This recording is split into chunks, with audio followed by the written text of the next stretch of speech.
আপনি জানলে হয়তো অবাক হবেন যে মানুষ এখন পৃথিবীর পাশাপাশি চাঁদেও জমি কিনছে। চাঁদে জমি বিক্রি হচ্ছে, তাহলে আপনার মাথায় তো একটা প্রশ্ন আসবেই, চাঁদে জমি কে বিক্রি করছে? চাঁদে কি কোনো এলিয়েন থাকে? তারা কি জমি বিক্রি করছে মানুষের কাছে? এর উত্তর হলো একদম না। চাঁদের জমি কোনো এলিয়েন বিক্রি করছে না, বরং আমাদের মতন একজন মানুষই চাঁদের জমিকে বিক্রি করছে। তিনি আমেরিকায় বসবাস করেন আর তার নাম হলো ডেনিস হুপ। তিনি lunar-embassy.com নামে একটি সাইট খুলেন, যেই সাইডে তিনি সৌরজগতের বিভিন্ন প্রকারের গ্রহ, উপগ্রহ আর নক্ষত্রকে বিক্রি করতেন।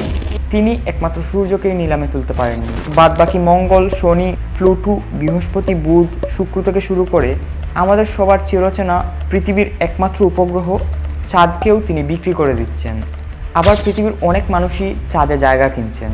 এখন পর্যন্ত পাওয়া তথ্য অনুযায়ী আপনি যদি ডেনিস হোপের lunar-embassy.com থেকে চাঁদের কোনো স্পেসিফিক জায়গা কেনেন, তাহলে তারা আপনাকে ওই ক্ষয়কৃত জায়গার একটি ম্যাপ, ক্রয়ের একটি সার্টিফিকেট এবং সেখানকার একটি পাসপোর্ট হাতে ধরিয়ে দিবে। এখন আপনার প্রশ্ন আসতেই পারে, চাঁদ কি তাদের ব্যক্তিগত সম্পত্তি যে তারা বিক্রি করে দিবে? এর উত্তর হলো না। চাঁদ বা মহাজাগতিক যে বস্তুগুলো আছে সেইগুলো কারোর মালিকানাধীন না। কেউ যদি সেই জায়গাগুলোতে জমি বিক্রি করে তাহলে নিঃসন্দেহে সে বাউতাবাজি করছে। কিন্তু এই সংগঠনটি যে বাউতাবাজি করছে না, তা তাদের ডাকগুল পেটানো দেখে বেশ আন্দাজ করা যাচ্ছে।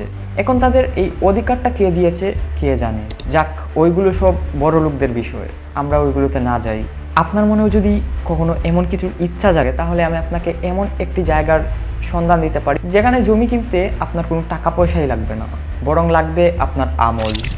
আল্লাহ তাআলা যে জায়গাটির সন্ধান আমাদের সূরা ওয়াকিয়ার 11 থেকে 26 নম্বর আয়াতে দিয়েছেন।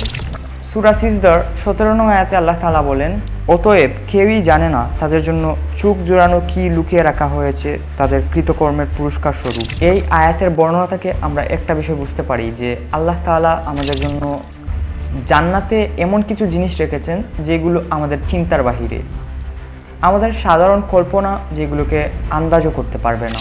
আপনার আমার হয়তো এই পৃথিবীতে বিলাসবহুল জীবনযাপন করার মতন টাকা পয়সা নেই, কিন্তু আল্লাহ তাআলা আমাদেরকে জান্নাতে এমন কিছু দেওয়ার প্রতিশ্রুতি দিয়েছেন যা এই দুনিয়ার বিলাসবহুল জীবন থেকে অনেক অনেক গুণ বেশি বিলাসবহুল। তাই যদি আমরা আল্লাহ তাআলার সকল আদেশ নিষেধ মেনে জীবনযাপন করতে পারি, তাহলে আল্লাহ তাআলা আমাদেরকে এমন বিলাসবহুল জীবন দিবেন যা আমরা কল্পনাও করতে পারছি না।